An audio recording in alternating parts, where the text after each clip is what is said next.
Chronicles of the Galactic Angelic Guardian, Part 3, The War for the Stars, Extended Edition. Light does not erase darkness, it only reveals what lurks within. Fragment of the Book of Dawn, banned by the Dominion. The Fallen Worlds. The wreckage of the Dominion fleet drifted like corpses on a black ocean. Fragments of shattered dreadnoughts spun through the void, their molten cores casting dull embers into the darkness. And yet, the stars remained silent. Seraphael hovered amidst the ruins, wings folded close, their brilliance muted like a candle in the wind. Pain lanced through his essence with every motion, a cruel reminder of what the rift had taken from him. His armor bore no wound, but within, his being bled light. He tightened his grip on the sword of Elysian.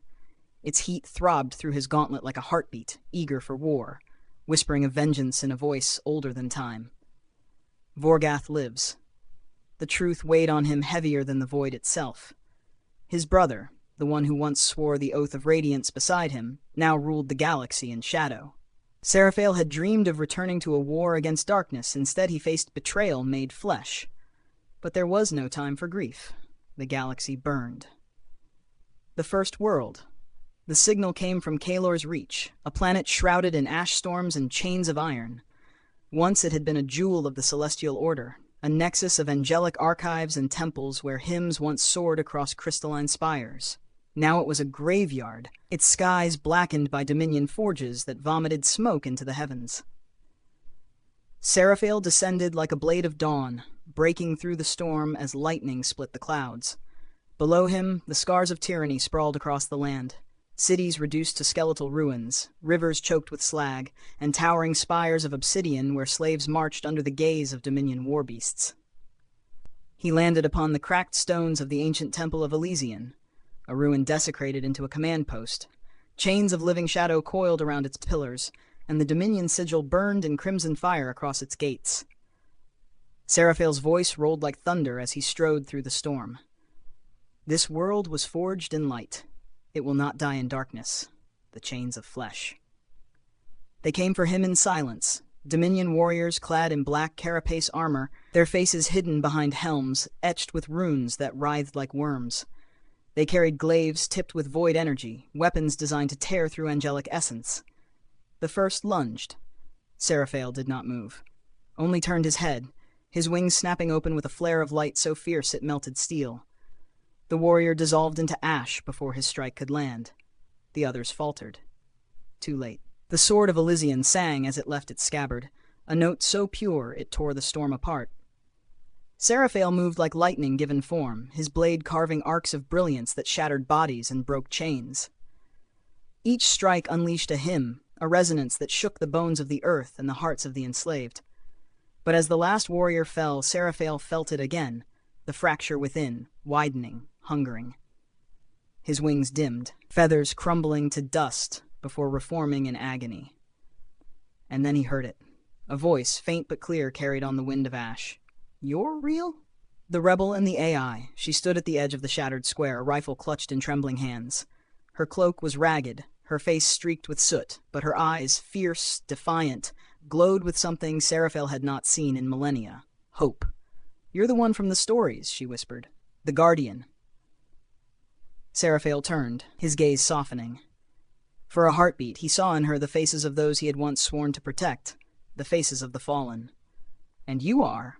he asked, his voice deep as the foundations of worlds. She lifted her chin. "Asha Vair, commander of nothing, leader of no one," the last rebel fool still breathing.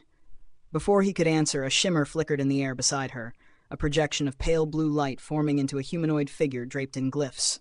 Its voice was smooth, mechanical, but tinged with something older than code. Designation: Kaelor, fragment of the Celestial Codex, last of the archive minds. Seraphael froze, the Codex, the living memory of the Order. He had thought it lost in the fires of the First War. "You survived," he said quietly. "Survival was unanticipated," Kaelor replied, "but necessary. The galaxy requires restoration. You require wholeness." Seraphael's eyes narrowed. "You know what was taken. Fragments of your essence scattered in the wake of resurrection," the AI intoned. "Anchored to relics across the stars. Without them you will unravel." The weight of the words struck like a blade. Every surge of his power, every battle, bringing him closer to oblivion. "Then we retrieve them," Seraphael said. His voice carried no doubt, only resolve. The Dominion strikes back. But the Dominion was not blind. The sky split as obsidian carriers descended, their hulls bristling with void lances. Engines howled like beasts as drop pods rained fire upon the ruins. From them emerged horrors stitched from flesh and shadow, abominations that once bore wings. Fallen seraphs. Seraphael felt his chest tighten as he beheld them, his brothers, twisted into weapons. Their halos burned black. Their eyes glowed with hunger. "You should have stayed dead, old friend," one hissed, voice warped with venom. Seraphael lifted his blade. "I will mourn you after I free you." And the storm erupted in war. The battle of ash and light, the Dominion forces struck like a tidal wave, swarming through the ruins with glaives and cannons that screamed with void fire. Seraphael surged to meet them, his wings blazing, his sword cleaving through steel and shadow alike. Every strike was a hymn, every clash of steel a requiem. The rebels rallied behind him, their cries rising in defiance as they fought for the first time without fear. But for every foe he felled, the fracture deepened. His essence burned away like oil on fire, and still they came, wave after wave, shadows blotting out the stormlight. Then a voice thundered across the sky, vast and merciless. "Brother, I see you." The clouds tore apart. A colossus descended, a warlord clad in armor that drank the light, crowned with chains of screaming souls. His blade was a black sun, devouring the radiance around it. Not Vorgath, not yet, but his herald. "I will bring your wings to my master," the creature roared. Seraphael raised his sword, his wings flaring one final time. "You may try." And as they clashed, the world split with the fury of gods. Next in the series, Part 4, Shadows of Betrayal, the truth behind the Dominion's rise is revealed, and Seraphael learns that Vorgath's war began with a lie buried in the heart of the Celestial Order.